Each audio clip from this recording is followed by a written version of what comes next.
एक महत्त्वाच्या बातमीने सुरुवात करूया। वतनदारी बंद केली म्हणून संभाजीराजे सासऱ्यांकडून मारले गेले असं वक्तव्य केलंय बच्चू कडूंनी। नाव औरंगजेबाचं जरी असलं तरी संभाजीराजे सासऱ्यांकडून मारले गेले असं बच्चू कडू यांनी म्हटलंय। बुलढाण्यातील शेतकरी मेळाव्यात बच्चू कडू यांचं हे वादग्रस्त वक्तव्य।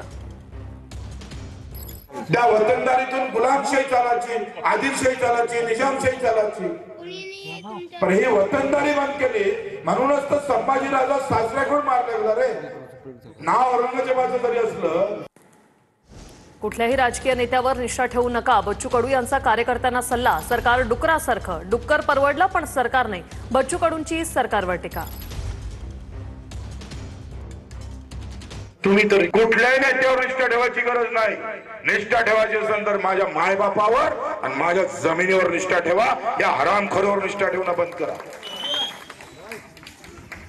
पण तुम्ही तर इतके आहे का तुम्हाला तर मरताना तुम्ही मेले समजा पार्टीतल्या लोक, मी त्याचा निष्ठावान आहे हे मेलं का नाही त्याच्या ढुंगणाले त्याचा झेंडा लावून द्यायचा आणि पुऱ्या गावभर फिरवायचा का मेलं रे निष्ठावान। या निष्ठावाल्यांना आमचा वांदा केला। सरकार ह्या डुकरासारखंच आहे, बेकार आहे एकदम। डुक्कर परवडलं म्हणून साले भोसून ते कम से कम पेराच्या अगोदर तरी दाणा खात आहे, हे साला हाती आल्यावर हात मारत राव।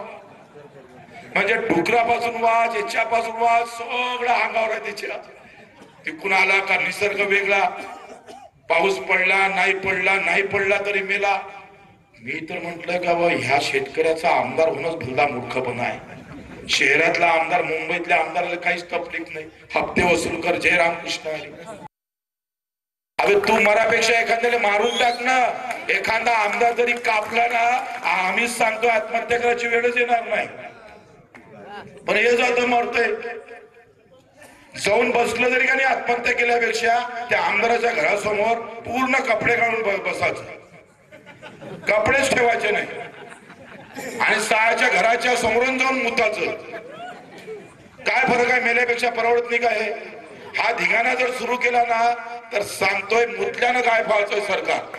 आपलं सरकार काय देऊन राहिलंय म्हणजे दिवाळी चांगली करू, दिवाळी अंधारात नाही गेली पाहिजे। अबे साल्या, आमचं आयुष्य अंधारात चाललं, तू काय दिवाळी चांगली करणार आहे? आणि 5,000 दिवाळी चांगली होणार आहे का रे?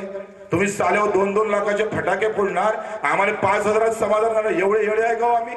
आता 5,000 रुपये पर क्विंटल नुकसान झालं। एकरी जर 8 क्विंटल पकडला तर 40,000चं नुकसान एका एकरवाल्या शेतकऱ्याचं आहे।